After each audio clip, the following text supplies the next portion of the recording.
Welcome to Behind the Scenes. I am your host, Hector Montalvo.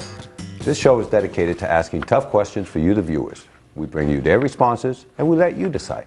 Joining us here today at our MCTV studios, we have the National President of Nage, the largest state union representing government employees, Mr. Dave Hallway.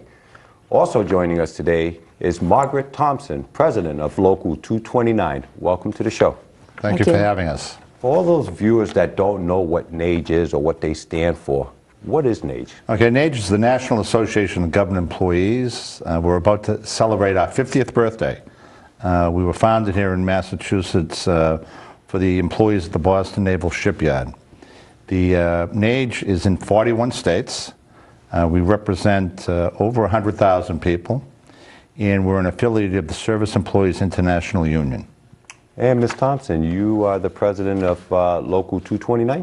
That's right. I represent the probation officers and associate probation officers in Massachusetts, and currently we have approximately 984 members. Right. And what would some of the professions Nage represents? Well, we represent a full gamut of professions. We have probation officers, court officers, associate court officers. And we represent a lot of people in the court system in Massachusetts. We represent a lot of VA employees, doctors, nurses, ward orderlies. We represent people in the Department of Defense. We represent all the white-collar workers in the Commonwealth of Massachusetts. We run the whole gamut of public employees. Now, your organization called for a no-confidence vote against Chief Justice Robert Mulligan. You were quoted as saying, and I quote, there's deep concerns among trial court employees that Chief Justice Robert Mulligan lacked respect for the rule of law. Can you tell us what you mean by that? Sure. First of all, it was the members that called for the vote of no confidence, and I think that the vote came out 94% of our members voting said they had no confidence in the Chief Justice. We've been in contract negotiations with the Chief Justice for years and years and years, and we contend, and we've been backed up by a ruling from the Labor Relations Department of the state, that he illegally and immorally, actually, withdrew from the bargaining table a wage offer. This has been backed up by the state agency that oversees those types of negotiations. Now, in staying with that, I believe in May it was ruled that the Chief Justice Mulligan had violated a separate contract with 4,000 court employees and ordered him to repay back over $30 million. Who pays that? Taxpayers of the Commonwealth. But they pay in more than one way. They pay obviously financially, but they also pay because it kills morale when you have a administrator like the CJAM, Judge Mulligan, who runs roughshod over the employees and who stifles initiative and shows no dignity and respect for the workforce that he is supposed to direct. It's not a dictatorship that he was elected to. It was a administrative position, and he's taken it to a lot of different extremes that are really outside the bounds of propriety and good judgment. Now, Ms. Thompson, you stated you represent probation department officers and so on. Is that probation correct? Officers, associate probation officers. Okay, so I'm sure that you're aware of the major media outlets publicizing that there was a probation scandal within the hiring practice within the probation department. That's right. How are those reports handled with the type of scandal that's been going on involving state senators, state representatives, and probation department, the hiring practices? What's your view on those? Well, I think that you need to know that it's the managers that are being looked at in those reports, that the officers continue to work their jobs. They find that it is a difficult time to continue to have good morale because of the lack of opportunities that have been how their opportunities have been thwarted. But you need to know that the probation officers and associate probation officers continue to work to the best of their ability in this difficult time. It has certainly, though, struck down our confidence in both our management and in the CJAM. We have been without a contract since 2006, as President Holloway just informed you, and so we feel that we're working and getting very little recognition back. And now, in fact, I think that we're being thrown into this scandal through no fault of our own. And so our own morale and embarrassment, sometimes it calls to us to explain that this is not the probation officer's decision, not the associate probation officer's decision. This has been a management difficulty. What's the impact? Well, the impact is that we have to continue to still do our job. The impact is that we call, though, to our leaders to do things differently. This morning we just appeared before the task force on who are looking at the hiring and promotional practices, and I was very gratified that they were looking for our input. And so the impact, I think the time is historical, because we're looking for major reform now, so that the citizens of the Commonwealth get the services and the best people possible to carry out the hard task of a probation officer. Mr. Howard. Just to follow up on what Margaret said, and, there's all sorts of ramifications from the actions from management, and it's had an adverse impact on morale of the employees that Margaret represents and the other court employees, but it also has had an adverse impact upon the confidence that the general public has in the administration of justice. For the head of the probation department to put in place the scams that he did, and for Chief Justice Mulligan to rubber stamp the decisions that came out of those scams is really a disgrace, and it's going to take a great deal of work from everybody to restore confidence in the judicial system for the general public, because that's who we're there to serve. We're there to serve and protect. And I believe your organization also stated, and I quote, that neither the taxpayers nor the career employees of the trial court can afford any more of Judge Mulligan's reckless management decisions and poor leadership. Can you tell us some of the reckless management and poor leadership you're referring to? Well, this scandal that you allude to that's been in some of the major media outlets, he was a part and parcel to that whole process. At the end of the day, he signed off on all of the appointments made by the underlings in the department, which include promotions. He was the person who had the staff that defended all those personnel actions when we would take them to arbitration. So he was part and parcel to everything that's happened here. And for him to stand up and continue to try to run this department when he's proven that he's incapable of doing so is the real disgrace that's going on here. And hopefully Chief Justice Ireland will take some sort of action in the near future to get over this hump and let's move forward here for the interest of the public. So do you see Chief Justice Robert Mulligan as being an open and transparent person within the department?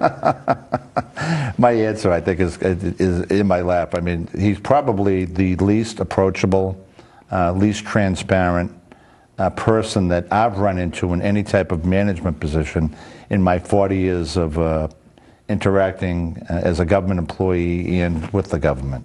What would you like to see Chief Justice Mulligan do? Retire. Sorry about that. Now, does the employee union have any direct input in the fundamental operations of the trial court? We implement the policies as set forth by management. You do? All right. We implement the policy. We don't set the policy as much as we're tried to have a seat at the table in formulating some of the procedures, and Mark can speak to this. We've been stifled every step of the way. I mean, the people that do these jobs day to day are the ones that we should be tapping as a government to help us better serve the people. And Mark can talk better than I can about some of the effects of what's happened in the past.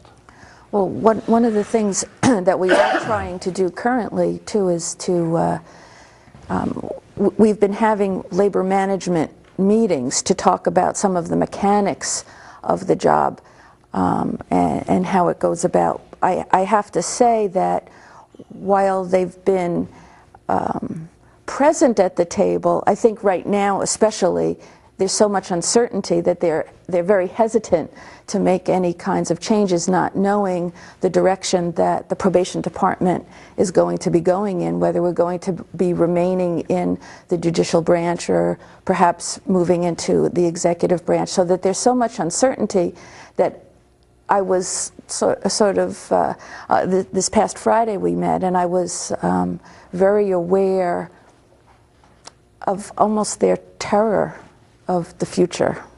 Now, do you think it should go, the probation department should go to the executive branch, or should it stay within the judiciary branch? I think that the jury's still out on that. You know, what our members want is for a work environment that allows them to take their talents and utilize them to the fullest. And whatever system that is proposed that would allow them to do that. I mean, one of the sad things that have happened here over the last 10 years is that the career ladder for these folks have been decimated. And as Margaret has said to me on many occasions, there have been many people that have left the probation service because of their frustration with the management, and we're a lesser society because of them leaving. Yeah, I think we had a lot of talent in the probation department, and because they were not particularly nurtured in their ability to bring new programs or new ideas, if they weren't part of the vision of, say, the commissioner or any of his regional administrators, that they weren't supported in that. And I think that that did not best serve the Commonwealth, the citizens. And what I do hope is that we'll see this as, when I say that this is a historic moment, I see it as a real opportunity for major reform, and for the people who had the passion before for the job to feel that again. Because right now I think that as a many of the members, they're doing the day in, day out job, but the passion perhaps is not as present as it could have been had we really been in a system that supported us better. What would it take to get us to that type of system? Leaders at the top that were not beholden to other outside influences, and that really were interested in supporting creative, excited minds with people who had credentials and ideas about the future of probation. The American Probation and Parole Association is wonderful in talking about the innovations in probation, and I'd like to see Massachusetts jump on some of the programs. I am aware that the new acting commissioner has started talking about more evidence-based assessment tools and has started a pilot project, and I commend that, because the technology or the way that we have been assessing probationers is 20 years old, that system, and there are newer tools that would make better use of our more limited resources. We don't have as many probation officers as we used to have. Our force is less, so that we could direct our energies more to the people who we see as having the higher risk for recidivism, and put more of our efforts in that instead of doing a broad spectrum for everybody.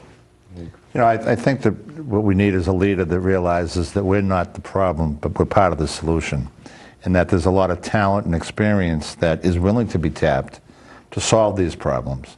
These are tough jobs that these probation officers have, and the court officers and the other folks that we represent in the court system, and to be constantly battered about by management and to have a pall cast upon their service is very demoralizing to them. They should just let the people that know how to run these agencies and have input day to day do their jobs, and have an environment where they can flourish. Okay, great. Now, in your code of ethics, it states that we must establish a system of accountability for all elected leaders and management staff. These systems must include appropriate checks and balance. Is there such a thing in government? Well, there is such a thing in government, but we don't find that in the court system. The court system is a very unique place. I was talking to Larry DeLay, who's the president of our Assistant Chief Probation Officer Association, a little earlier today. And what he was saying is that there is no accountability. That we both agreed that what we have is a administrator who's a law unto themselves. And there's a certain degree of arrogance that emanates from that office. And the fact that the chief of the probation department was able to do all the things that he did, which came out in the Ware report, and they were rubber stamped by the chief administrative judge, shows that there was no balance. We brought case after case after case to arbitration on promotions where we thought that the fix was in. And the administrative staff of the Department of Probation lied time after time about whether the fix was in or not. And they finally admitted when they were talking to the people that formulated the Ware report that, in fact, they had lied to us under oath at the table. But the Chief Administrative Justice should have known, given the number of those occurrences that were happening, that there was something bad going on. And he just gave what, and I can say this because I'm Irish, he gave the Irishman salute. There's nothing I can do. Well, he abdicated his responsibility. And a check and balance system is only as good as those people that are willing to implement it and stand tall. He refused to blow the whistle on what was going on there. And a lot of people have suffered. A lot of careers have been crushed.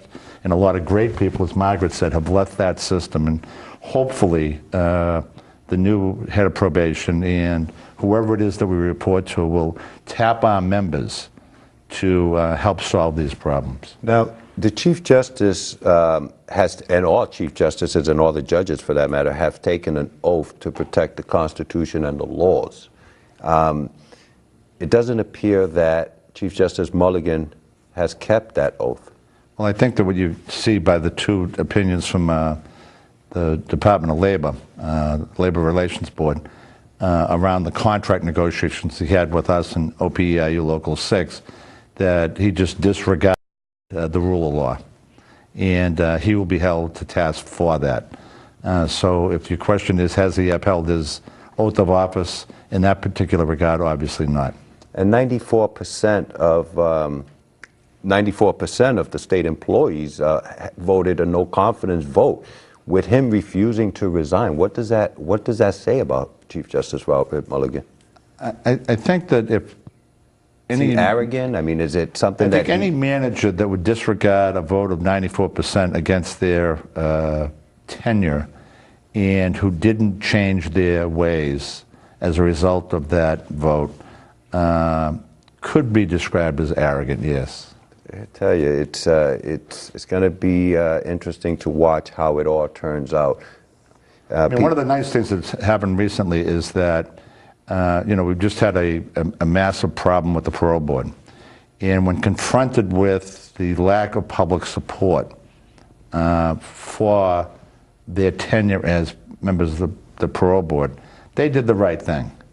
And the only way to restore confidence in the judicial system is for the CJM, Justice Mulligan, to follow their example and step aside. Correct, and I tend to agree with the fact that they did do the right thing by resigning.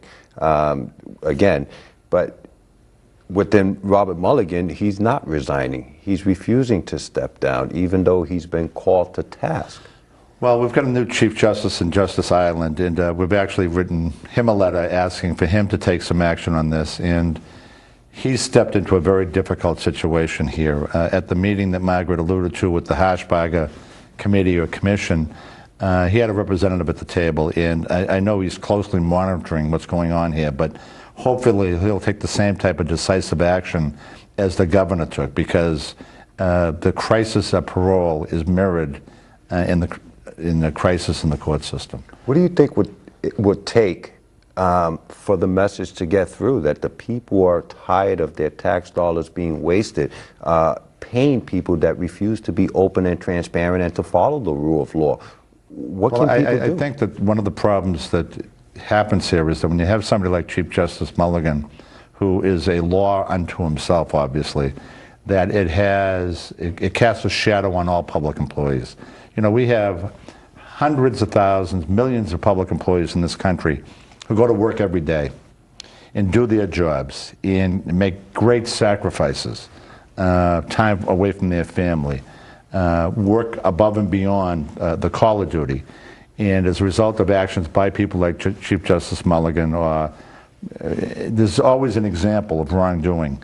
It really makes it more difficult for public employees like Margaret, who are dedicated to do their job. So I hate to see us say that this one instance really is a prime example. It's just an example that's outside the norm, because people go to work every day. You know, we just had massive snowstorms. The streets are plowed.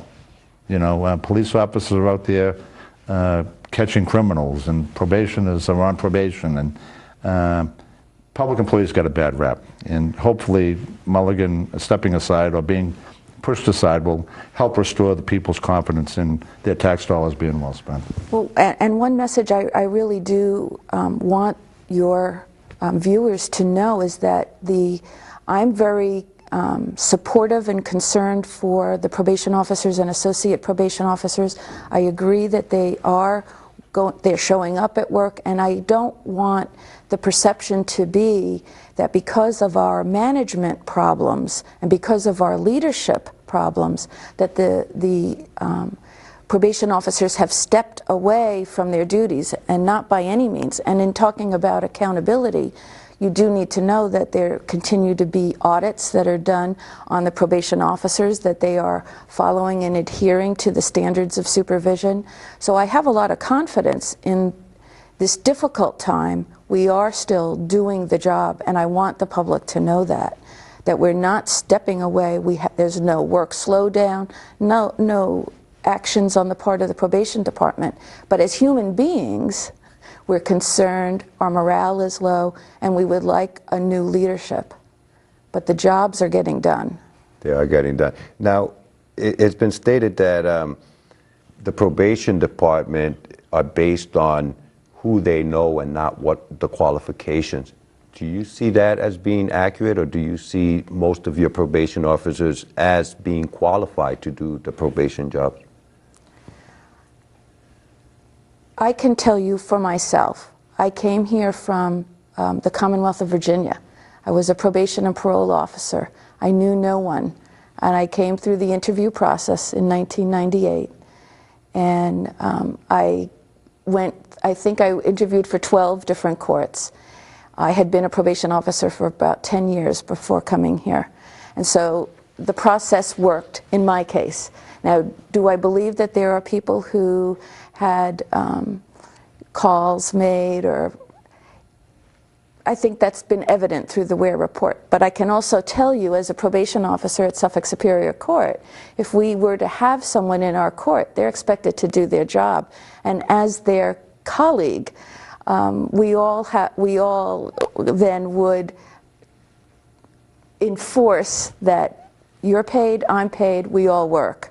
So that people that are doing the job today are at that point they have become rights by fire, so to speak, and they're doing it.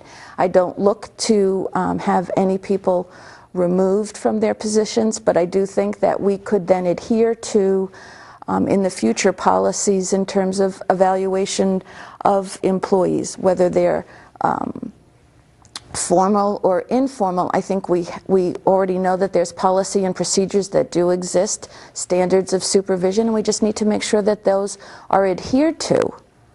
I mean, I think one of the, any hiring process is flawed. There's no perfect hiring process. But if you have an evaluation process that Margaret alludes to in place that is a fair evaluation process, sooner or later the unqualified that slip through the process will be caught up to. We've requested, we've cajoled, we've done everything we can to get a fair and accurate process to evaluate our members. And the CGM and his staff comes up with what one of my leaders said is a Mickey Mouse proposal.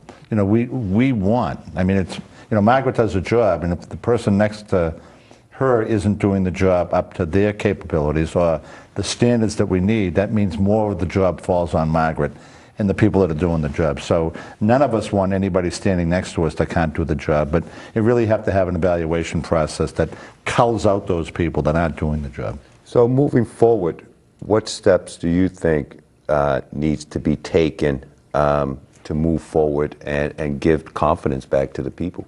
I think our members have to be listened to. And the Harshbarger folks that we met with today, we're going to meet with the Legislative Committee in the next couple of weeks. We've met with the Secretary of Labor. We've met with everybody that would meet with us to let us say, give us a seat at the table. Give, not David Holloway, President of Nage, but give the people that do the jobs day to day and represent the people day to day, like Margaret and Larry DeLay, a seat at the table so that our input and our members' input can be taken into the whole complex process of straightening this mess up.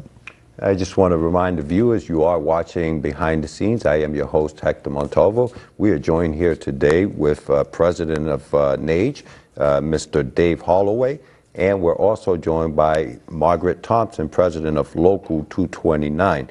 Mr. Holloway, if people wanted to get a hold of the Nage organization, state employees, or whatever they wanted to do, how do they reach your organization? Obviously, the easiest way in the year 2011 is through the internet, and that's nage.org, N-A-G-E.org. And we've got a great website, and all the information that you need is on that website. And if not, just call my office, and I'd be more than happy to answer any questions. I have somebody get back to you. And how open and transparent is Nage with their members?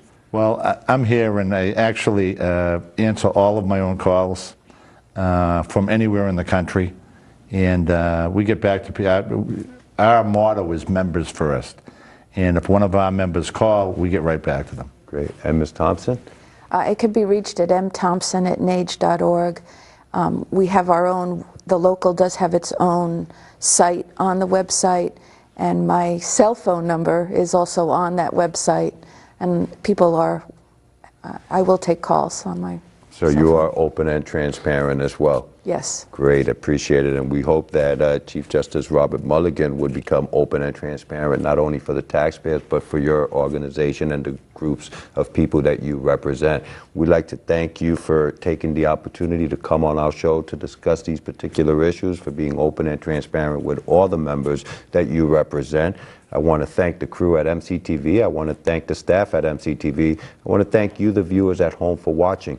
Join us next time as we go behind the scenes to ask the tough questions, bring you their responses, and we let you decide. Thank you for watching.